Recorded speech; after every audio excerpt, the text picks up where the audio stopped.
Hello there ladies and gentlemen, I'm TX141, but you may call me Paul, welcoming you to another pair of Ace in a Day gameplays for the arcade mode of War Thunder. In today's episode we shall be reviewing the Grumman F8F-1B Bearcat, an American naval fighter coming into Tier 4 and a battle rating of 6.3. Having already provided a generic overview as to the history behind the Bearcat, which may be seen using the link in the top right corner of your screen, as displayed now, and please be aware that review of the F8F-1 is very dated and will need to be redone in the near future. Our historical overview for today is going to focus solely on the F8F-1 and the 1B subvariant. We begin then in late 1943, with the Grumman F6F Hellcat entering combat service within the United States Navy and starting to make its reputation known against the Japanese Zero. In the meantime, the United States Navy realised that one day the Hellcat would need to be replaced. A specification was drawn up in November of 1943 then for an Interceptor aircraft built around the most powerful engine available. 3 American companies, Curtiss, Boeing and Grumman, all submitted their designs, with Grumman's being selected under the designation of G58. In 9 months' time, the design was translated into 2 prototypes designated F8F-1, which flew for the first time on the 21st of August 1944. The design, potentially inspired by Grumman's test pilot Bob Hall's experiences in flying a captured Focke-Wulf 190 in the United Kingdom, led to a light, highly manoeuvrable aircraft. The design was powered by the Pratt & Whitney R2800 double Wasp radial engine, as taken directly from the Hellcat, as it was the most powerful engine available at the time. This meant that the design essentially fitted the most powerful engine available into the smallest possible airframe, with an empty mass of only 7,017 pounds or 3,183 kilograms, roughly 20% less mass than that of the Hellcat. Test flight showed the plane to be 50 miles per hour or 80 kilometers an hour faster, and its climb rate being improved by 30% at least. The plane was also noted for its low altitude performance. Based on the success of the test flights, the plane soon entered production, completely doing away with the razorback canopy of the F6F for a bubble canopy, affording the pilot greater all-round vision, and the F8F was the first naval fighter in the United States Navy to do so. The plane was to enter service by February of 1945. The first production model, the F8F-1, of which 765 were built, contained folding wings, self-sealing fuel tanks, and safety wingtips. These wingtips functioned whereby the outer 40 inches or metre would break off if the wing was overstressed in the midst of a dive. The armament of the plane was 4 12.7mm Browning M2 or M3 machine guns, and this was a reduction from the standardised 6 of the Hellcat in order to conserve mass. The F8F-1 was followed quickly by 100 F8F-1Bs, which used the same Pratt & Whitney R2800 34W double Wasp 2100 horsepower radial engine, but switched the armament to 4 20mm Hispano-derived AN M3 cannon. The plane had a top speed of 421 miles per hour or 677 kilometers an hour and a climb rate of 4,570 feet per minute or 23.2 meters per second, allowing it to surpass the climb rates of even the early jet fighters, going from ground level up to 10,000 feet or 3,000 meters. The plane unfortunately did not see combat service by the end of the Second World War in August of 1945, despite the squadron VF-19, the first F8F squadron that was fully equipped, being ready for deployment from USS Langley. Instead, the plane saw service in foreign hands, with at least 200 being exported to France and Thailand combined. The F8F-1B was succeeded by the improved F8F-2 design in 1947, which would use the same but slightly improved Pratt & Whitney engine with 2,250 horsepower and numerous refinements to the finest fighter that Grumman ever produced. Retired from service by 1956 then, the Bearcat is a plane that is still a favourite today in the hands of civilian flyers due to its overall performance and incredible manoeuvrability. And with our historical overview concluded, let us get into our gameplay for today. For our first game of today, we're on the ground strike map 2 Towns using the following setup. Stealth belts are our 20mm cannon, reason being that all bar one of the rounds in these belts are high explosive fragmentation incendiary rounds, with the other being a practice shell. The high explosive rounds are incredibly effective against any given foe in the skies, meaning that you can bring down an enemy bomber just as quickly as you can bring down an enemy fighter. We also have to consider that the F8F-1B does not get access to any armour-piercing incendiary tracer rounds in the armour-piercing rounds it has access to. The only rounds available of this type are armour-piercing tracer rounds, which, whilst effective against hard points on an enemy plane, i.e. the engines or a thick piece of armoured plate, are not as effective when going for the fuel tanks and the wings, which is what I personally prefer with armour-piercing incendiary tracer rounds. I can penetrate the fuel tank wings and have a high probability of setting them on fire, but with armour-piercing rounds I do not have as much luck. With our gun convergence, we're using a 500 metre gun convergence in order to accommodate our boom and zoom playstyle, and at the same time the fact that whenever we go into a turn-based fight, we'll be trying to keep our distance with a high speed, and in doing so this positions our foes at a distance of 400 to 600 metres away from us, ideal for this convergence.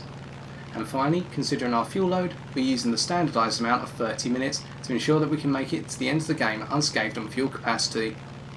We begin then by noticing how quickly the F8F-1B can climb, being able to climb with or outclimb all of its opponents that are driven by propellers, at its battle rating and tier, and even surpassing some of the early jet aircraft such as the P-80A-5 Shooting Star or the Heinkel 162A.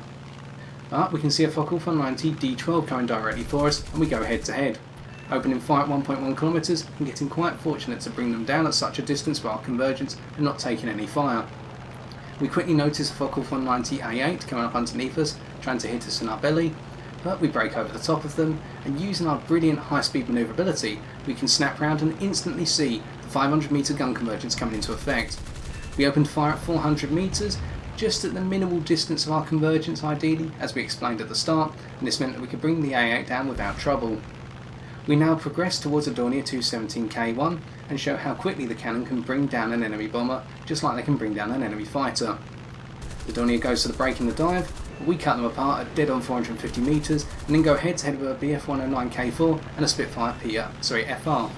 But we do not intend to go for direct head to heads, unlike with the Focke-190 D12. We intend to break past and then go dead vertical with our very powerful engine and war emergency power combination. We're going to leave our opponents behind us as we go dead vertical, thanks to the fact that the Pratt & Whitney engine here is brilliant in the dead vertical, especially at low to medium altitudes, but more on that later, and we can now just loop over the top and descend on them. The Spitfire has caught onto our game plan, but the Messerschmitt 19K4 has not, and with a number of angry wasps coming out of the enemy spawn and climbing towards us, we need to dispatch them quickly. Our accuracy is a little bit poor here, but we pick up our 4th kill eventually, and we notice the Spitfire coming around once again and the Focke-190 A4 going up towards us. We once again use the same tactic, break past them, use our brilliant manoeuvrability if we need to at high speed in order to avoid incoming fire, such as that of the Spitfire, and then just go dead vertical. We have the engine power to do so, and we do not put ourselves at a significant risk. However, we also notice a Dornier 217E coming directly towards us with their 20mm cannon in the nose. At this point we employ our brilliant stall speed for an Interceptor of such mass, i.e. a stall speed of 170 km an hour, with the stall effects coming into play at approximately 210 km an hour to ensure that we can just cut over the top, ending our gradual loop, and just pull enough distance on the Dornier and the Spitfire simultaneously to stay alive. This is a very nice quality for the F8F-1B that it actually handles quite simplistically when it is nearing a stall and does not cause you as much stress as, say, a Focke-190D would or the Tempest Mark II. Again, we can see a TA-152H1 now coming up towards us, and we are going to use our engine performance once again to make sure they cannot get near us. The TA is starting to break down already, and we have called our dive a little bit too late. We're going to see here that whilst we do pick up a significant amount of speed in the dive, and we even engage our war emergency power to try and catch up to the TA, we do not have the ability to pick up our speed as rapidly as them or a Focke-190D, and this means instead we have to break off and realise that a Yakovlev Yak-9U is heading up towards us. We cut over the top using our manoeuvrability, but we see another Focke-190D coming up towards us. We go for the head-on pass but miss, as we would expect with our set convergence, and the Dora cuts past us. But we carry our momentum through thanks to our barrel roll to ensure that we can hit the Yak-9. And in doing so, we now go for a chain of kills, or at least one more, picking up the TA-152H1 here for kill number 6 and a double strike. We notice the TU-2 here, and we decide to head towards them and our friendly fighters all converging on the TU-2 to make sure that we make it to safety, rather than stay in the midst of the furball, or towards the enemy spawn. We go for a reload here and notice that our energy retention coming out of the dive is decent, perhaps not on the level of say a TA-152 or the Tempest Mark II, but more than enough. And at lower altitudes where the plane's engine performs nicely, as recommended in the historical overview, we find that we're able to get back up to altitude rapidly and conserve our speed, especially in that 1,500 to 3,500 metre altitude threshold where our engine is performing at its peak. Now this is not to say that the engine's performance drops away until you hit much higher altitudes. Indeed, the performance stays with you to approximately 5,000 metres altitude and then begins to gradually fall away. You will notice it more and more as you head above 5,500 metres altitude into the 6,000 metres altitude range, where the gradual drop in performance means that you'll rely more on your war emergency power than your base engine power. But then again, this does comply with the fact that this is an Interceptor aircraft and not one made specifically for high altitude. It is instead made to get to altitude and chase down its foes. So to combine a very powerful engine with a very powerful amount of war emergency power means that when you do go to higher altitudes, you can chase your opponents down efficiently. And we're about to do this against both an LA-5 and a Messerschmitt 109 G6. We can see here how the enemy team is scattered out quite nicely across the map, but we have a B-29 up at high altitude, approximately we would say at this point 6,000 metres altitude, and they are being pursued by both an LA-5 and a Messerschmitt 109 G6. We continue our climb and notice here how we can balance out our speed reasonably in the region of 375 km an hour when we go between war emergency power cycles. As we go to higher and higher altitude, we notice the war emergency power does not come into as much of an effect anymore, with the boost dropping away as we head to 4,500 metres, meaning that we can only build our speed back up to 352 km an hour. As we go higher and higher again, this will drop away. So instead we have to level out and build up our speed quite nicely thanks to our decent acceleration, especially in the speed range of 200 to 450 km an hour, and once we hit above 500 km an hour this acceleration wanes off, and instead we have to bring in the WEP once more.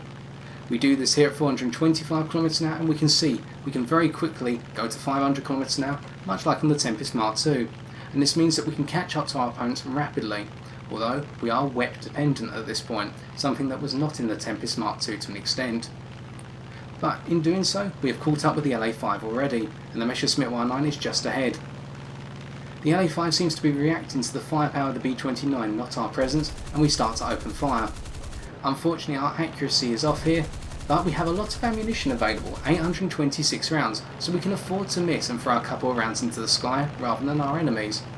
The LA-5 seems to be crippled and we go to finish them off. Missing once again, but we finally pick up a 7th kill and the B-29 seems to be wrecked. Unfortunately this means we do have to get revenge on the G6 rather than just bring them down and save our teammate, but at least we are trying our best. And with the G6 crippled now thanks to a critical hit on their right wing, we cut off underneath them as they go for their loop and bring them apart for kill number 8. So we can see here how our interceptor qualities have come into play. And as we break around and head back towards the middle of the map, with the game coming to its close it would seem, we decide that once again we will need to enact our boom and zoom capabilities. We notice a Fokker 190 in particular that has started to push for altitude, the one on the right of your screen right now, and we now need to move on to the concept of our overall manoeuvrability, because we hinted earlier how manoeuvrable this plane is with speed. Interestingly enough, the F8F-1B has a very strange manoeuvrability threshold. Below 375 km an hour, the control surfaces in general feel quite heavy and sluggish, especially the elevator and the rudder. Once you head above 375 km an hour and get above 425 km an hour, this plane really picks up. And this means that all the control surfaces start to react quite pleasantly, as we'll see here as we dive on the TU2 and carry this momentum forward to attack a Fokker 190 head on. The TU2 goes into a dive and we spray into them, picking them off for another kill. With our 9th kill in the bag, we can snap up instantly on this Dora that is coming towards us and break past the D9. Now if we were at a lower speed we would not have been able to do that. The control surfaces purely come alive within the speed range of 450 to 700 km an hour, and this means that in high speed manoeuvrability based dogfights the F8F-1B is supreme. As we cut over the top here and fall out into an Immelmann, we notice that there is a Fokker 190, the one we just went head on with, trying to go up to altitude at the back of its spawn, but we instead decide to go into a dive and echo once again our high speed manoeuvrability. Here we're going to push above the manoeuvrability cap of 750 km an hour. Above this speed, the control surfaces all begin to locking up to roughly 60% of their standard performance at a speed of 850 km/h. We can still track onto targets, however, as we can see here. Our roll rate is not significantly compromised, hence the 60% I have mentioned, and our roll rate was brilliant to start with speed, so we retain a good roll rate at the minimum. We snap up here onto a Tu-2S44, cutting them open for what will be another kill. We can see here how our 20mm cannon are just as effective against enemy bombers as they are against enemy fighters, and now we have to react to the presence of that F8F 190 from earlier, if not a different one, diving down on us.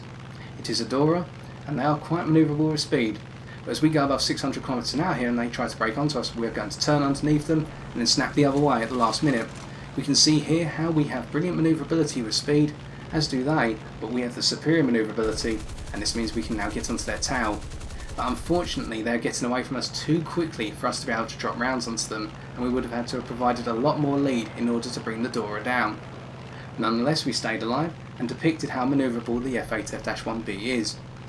The best control surface would have to be the ailerons in terms of this speed range, followed closely by the elevator and the rudder coming in a close third.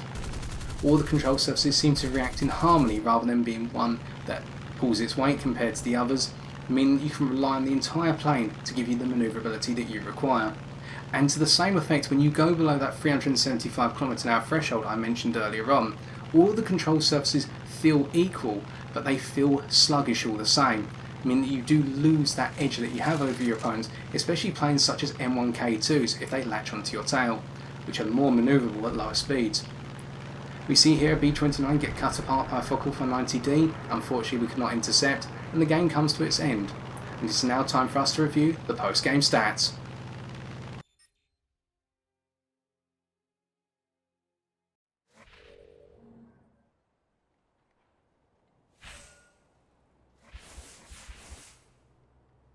With our 11 kills and single assist, we're able to pick up 40,363 silver lines and 3,863 research points.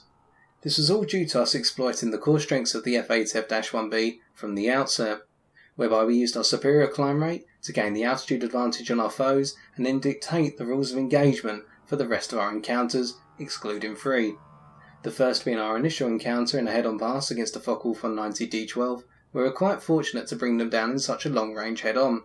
But this goes to highlight the power of the indiscriminate spray that the 20mm AN-M3 cannon can provide. The other 2 engagements were the interception pursuit engagements against the BF-109G6 and the LA-5FN, who were fixated on our friendly B-29.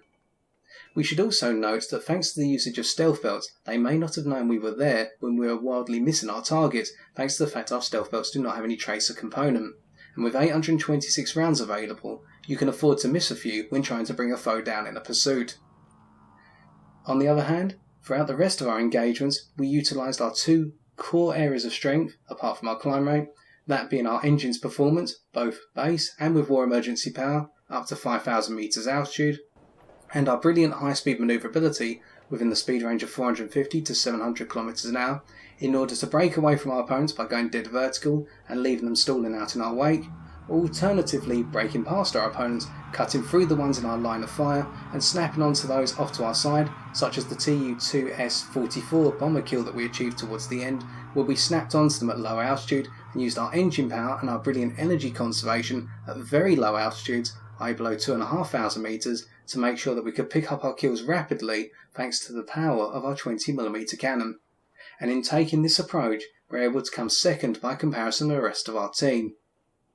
It is now fitting then to move on to our second gameplay of today, which puts the F8F-1B Bearcat in perspective and goes to show some of its weaknesses, whereby if you do not allow your opponents to exploit your weaknesses when they do push for altitude at the start of the match, you'll find that the tables will gradually turn in your favour, and once again you can pick up quite a handsome score.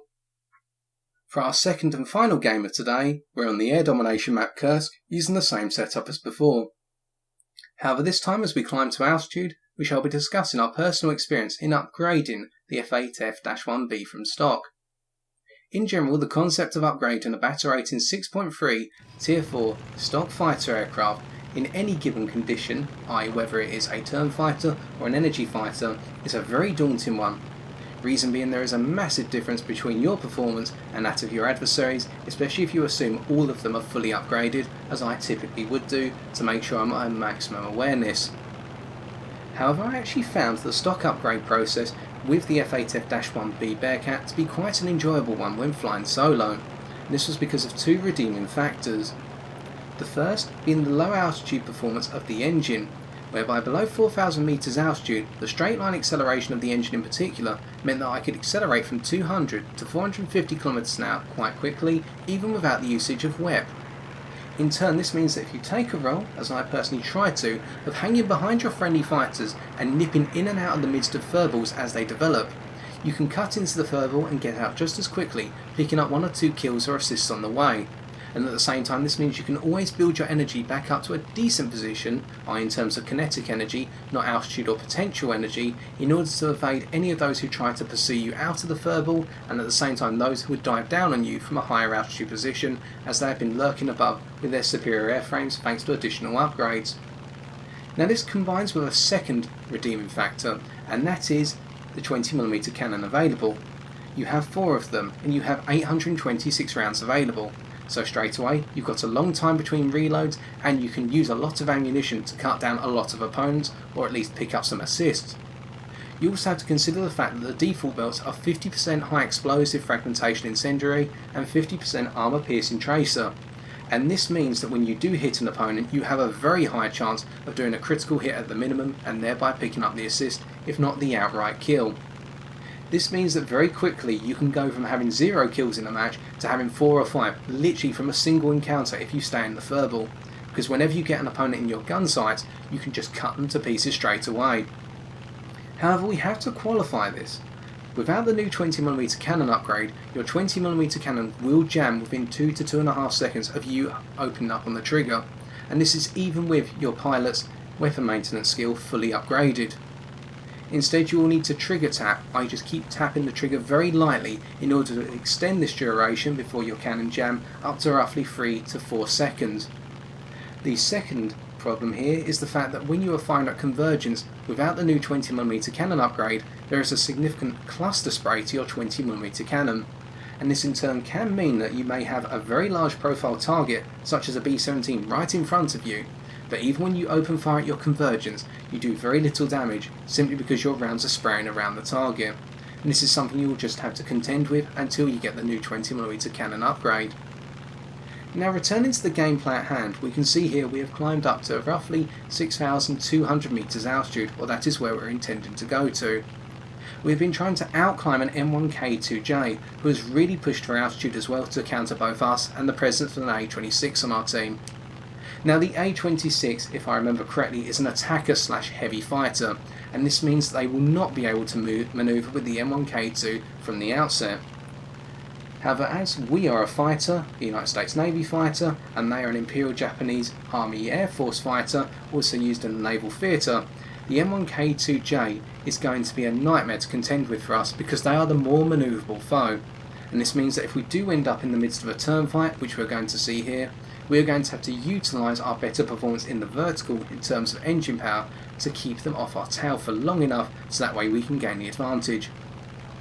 Now here we can see the M1K2 is particularly focused on us, and then we'll come around to try and bring down the A26 once we are dispatched. We are the bigger threat. We're going to go head to head here, and we spray at them, they spray at us, neither of us hit because we snap roll out of the way. And straight away in the first turn, the M1K2J with a superior altitude and thereby energy position already had the shot on us. But fortunately for us, our friendly A26 got in the way by trying to head on again at the last possible moment, and this meant that the M1K2 had to break off to the side just slightly, causing their energy position to equalise with ours, and then we could go dead vertical via the means of a spiral climb. And in doing so with our superior engine power and the combination of war emergency power as well, we stall out, but the M1K2J stalls out as well in our wake just in time. And this means that with our rather steady stalling characteristics, we can come around gradually and pick off the M1K2J for what is our first kill, putting them out of their misery. And a shout out to Mixer, the M1K2J pilot, who is a subscriber of this channel, and I did not realise at the time. We had a brilliant conversation afterwards about that dogfight and how it showed the strengths and weaknesses of the two planes in general. And credit to the A26 pilot there for assisting. If they had not interdicted the first time with that initial head-on pass on the M1K2J, we would have been dead meat most likely. But it just goes to show that in an equal energy position in the midst of a turn fight, if you take the F8F-1B Bearcat into the vertical with superior engine performance by the usage of a spiral climb, based on all three control surfaces, but you can base it on just the ailerons and the rudder, you will be able to gradually cause your opponents to stall out in your wake, i.e. the more manoeuvrable ones, such as the M1K2J there, and this also extends to planes such as the Griffon Spitfires, the Yakovlev Yak 3s and 9s, and even the Ka-84. Now we break around here having gained the altitude supremacy thanks to the assistance of our teammate, and we are just hanging up here to once again demonstrate how the performance of the F8F-1B drops away with increase in altitude. We are soon going to have to start diving down on our opponents, but we need to be more patient here as this is an air domination game, meaning that any given instance one of the enemy team could fly off to the edge of the map, build up altitude and then come back and be the ruling fighter in the sky. So instead we notice two enemy B-17s flying together. We're going to pick on the rear one in the formation as they will be less well guarded as we cut through the two, and at this point we're going to once again highlight how powerful our 20mm cannon are. We open fire at extreme distance, at our convergence our rounds begin to hit, and we quickly dispatch the B-17 for our second kill. At this point we zoom back upwards and we can see that our energy retention is good enough to enable us to return to the altitude we started at approximately. But before we do so, we decide to hammerhead purely on the rudder here and go after the J2M3, which is gradually building altitude. And it is whilst we are pursuing the J2M3 here, we really need to have a discussion on how the F8F-1B as an interceptor fighter handles by comparison with the rest of its interceptor contemporaries, focusing in particular on the J2M3 or the J2M5, the TA-152H1, which can be classed as a high altitude interceptor as well as high altitude fighter, and also the Tempest Mark II, which is a pure interceptor as we discussed in our review of it. Now by comparison with these three individuals, the F8F-1B is the most balanced of the four, simply because the control surfaces really come to life in the high speed region of 450 to 700 km an hour as we stated in the first game. At the same time you have the raw engine performance to be able to go dead vertical, climb to altitude, at the same rate if not faster than the other interceptors available, and this means in turn you can usually gain the upper hand on your opponents from the outset. Now the TA-152H1 comes into a theatre of its own at the most extreme altitude, and both the TA and the Tempest Mark II will be able to outrun the F8F-1B in the midst of a supreme dive, i.e. one going from higher altitude all the way down to lower altitudes, or we could just call it an extrapolated dive over long distance. Your dive speed, interestingly enough, maxes out in a sensible dive, i.e. one where you're not just going dead vertical at 90 degrees down towards the ground, but in more of a slope dive at roughly 60 to 70 degrees, maxes out at approximately 930 km an hour. With the Tempest Mark II and the TA-152H1, the dive speeds are slightly higher, and this means that you do lose out in the long haul. However, in a short dive sprint, the planes are roughly equal in their ability to pick up speed, with the Tempest Mark II having a very slight edge in acceleration, especially when war emergency power is involved. Again, we are swooping around once more on the J2M3 here, who as an interceptor has a very good climb rate, although not as good as ours, and has manoeuvrability to match ours in the midst of a dogfight. Although their manoeuvrability is more based around the horizontal and the power of the rudder, rather than balance on all three control surfaces. And this means that we can outmaneuver the J2M3 even if we are coming from a superior energy state, and we cut our energy by switching our engine off and using our rudder control in order to bleed a lot of our energy and our combat flaps. In doing so we managed to stay behind the J2M3 and not force an overshoot, and unfortunately we were incredibly inaccurate here in our dogfight. But we can see with only 27 cannon rounds available, now 25, we only need 25 to bring our opponent down, or really the last 15. And this also highlights how having 826 cannon rounds available, once again, means that you can afford to be incredibly inaccurate, and you may still pick up the kill after expending all of your ammunition if only a couple of rounds hit, thanks to the lethality of the stealth belts. Even some of the better pilots, as you all seem to call me, aren't always 100% accurate, ladies and gentlemen, and sometimes we have to rely on our crutches, such as the ammunition capacity of the F8F-1B here, in order to secure our kills. So this is a very nice qualifier for those of you who are not very accurate and are looking to try this plane out. As we fly dead level here, noticing that there is only one threat up at higher altitude, and it is an enemy Spitfire hanging around at roughly the same altitude as ourselves, we notice they go down into a dive, and once again we can now build up our time and gradually pick on our next foe. The Interceptor argument has essentially swung in the favour of the F8F-1B, just to conclude that, with this plane being the most balanced out of the group, meaning that it performs very well at the majority of altitudes that you will encounter the plane at, and at the same time it does seem to have the superior maneuverability on the whole, or at least balanced across the three control surfaces, especially in the higher speed regions, although not at the most extreme speeds, are in excess of 750 km an hour. And what this means is essentially that this plane can technically reign over the skies, as we swoop down here on a KO-84 and set them on fire, and then come back up onto our Messerschmitt 109F, cutting them apart as well for what is going to be our 6th kill, and also a double strike. At this point we cut around onto a B-29 from earlier, we hope to pick them off to increase this to a triple strike, and we do so. Even with the B-29 being a very dangerous foe, we cut them apart, and that turns it into our 7th kill and the triple strike. Now we have taken some 50 caliber rounds to our frame here at this point, and we should point out the durability of the F8F-1B and how it is a very interesting style of durability. Now this plane carries on from its predecessor, the F6F Hellcat, in being a plane that can take quite a few hits before it goes down, especially if you get hit in the central fuselage. Now you will see here that we have been hit around the engine and the inner portions of our wings. We should point out that our wings are not as durable as our fuselage, but we have had a number of instances personally where we've been able to absorb a couple of 20mm cannon rounds to the main section of our fuselage, going down the central line from our engine cockpit all the way through to the tail section, and we have still had full control of our control surfaces, i.e. the rudder and the tail and the elevator, and at the same time we've been able to continue flying. Now if you reverse this to the wings, what is very strange is the fact the wings come apart quite rapidly, even with 1 or 2 50 caliber rounds. In a couple of instances I've noticed that the ailerons have a tendency just to snap off, alternatively the flaps themselves, and you will commonly come up against a thing called asymmetric flap extension with this plane after a couple of hits, whereby you will lose the flap on one of the wings, and this makes the plane very difficult to control and actually bring underhand in order to bring it back to the airfield for repair.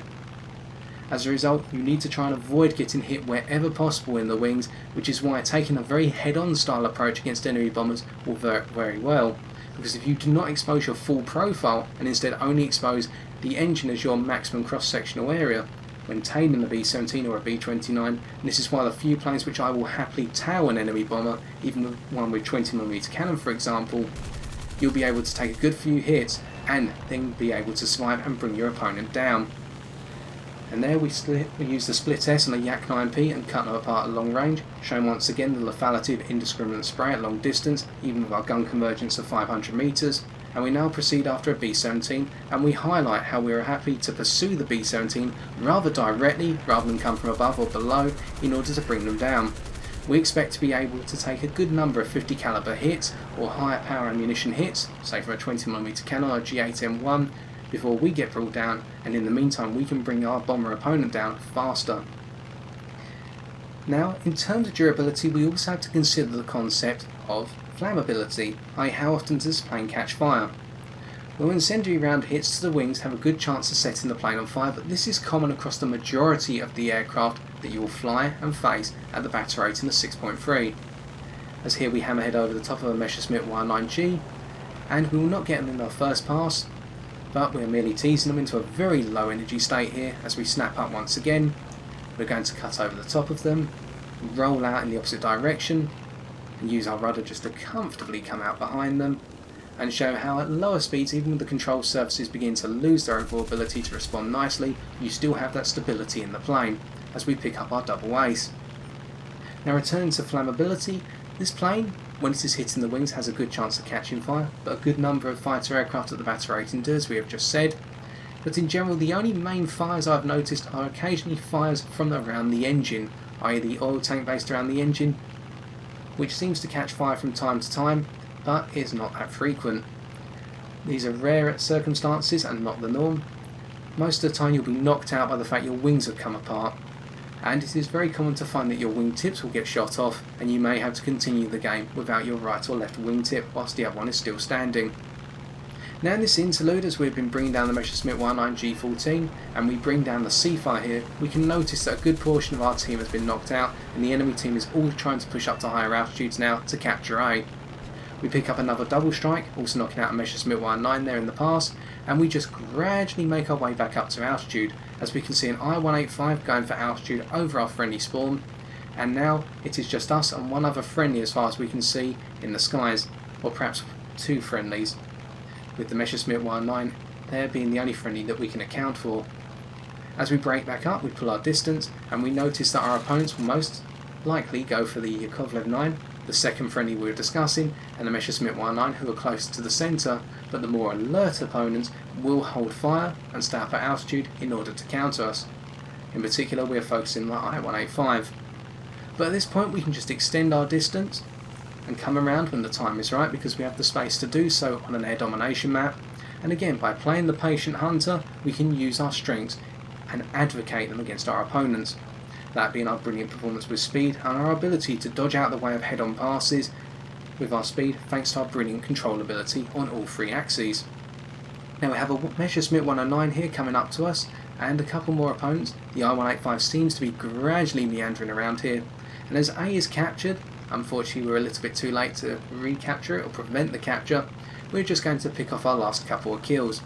It is worthless us trying to worry about the objective now when the enemy have got such a foothold on it. The Messerschmitt Y9 here sprays up towards us, it is an F, and we do take a hit from a 20mm cannon round, but it is directly on our central fuselage, and this brings up our point about the durability of this plane along its central fuselage, being very good by comparison with the wings. Here we spray on the Messerschmitt Y9F, picking them apart for our 13th kill, some would say unlucky, at which point now we begin to swoop around. We notice another Messerschmitt Y9 here who has not clocked onto our presence. We're just about to hit our maximum speed threshold for maneuverability, and we cut apart the Messerschmitt Y9 G10 for what will be our 14th and final kill. At this point we're just going to stay up high, get ready to loop on any opponents who seem to be trying to climb up towards us and stall out. Otherwise we're just going to play it safe and let the game end on a positive note.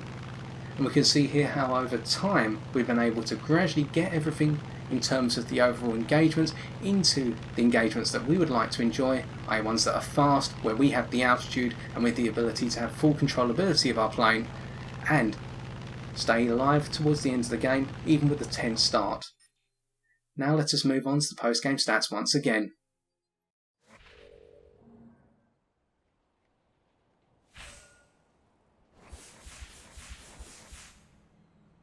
With our 14 kills, we're able to pick up 59,081 silver lions and 4,342 research points.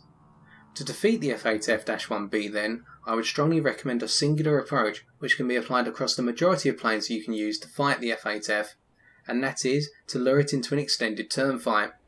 Reason being that throughout successive chain of manoeuvres you'll be able to cause the speed of the F8F to drop below 375 km an hour, at which point a good portion of its manoeuvrability will be compromised as echoed throughout the course of this review. At this point you should have the superior manoeuvrability at the low to moderate speeds in order to gain the upper hand and bring down the plane. Additionally, if you can force this turn fight to happen above 5,500 metres, you will choke a good portion of the performance from the F8F's engine. Although do be wary that as a last resort the F8F pilot may try to go dead vertical and rely on their raw engine power, as we did against the M1K2J, in order to force you to stall out behind them, and they will then gain the upper hand.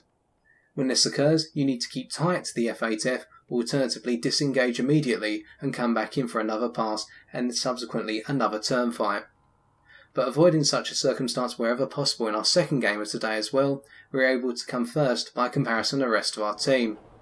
We played purely to the strengths of our aircraft, i.e. its brilliant high-speed manoeuvrability, its brilliant capacity to control the altitude region of 4,000 metres to 5,500 metres, and the 420mm cannon available to clean up any foe in our path, in order to make sure that we reigned over the skies. Many of you have told me that you personally reckon the F8F-1B Bearcat to be the best propeller-driven fighter aircraft available within arcade mode, and I can exactly see why you are of this opinion. Personally, I think this is a wonderful aircraft to fly, and one that requires a cool head in order to judge your opponent's situations and know that you can defeat them so long as you play to your strengths and never let them see your weaknesses.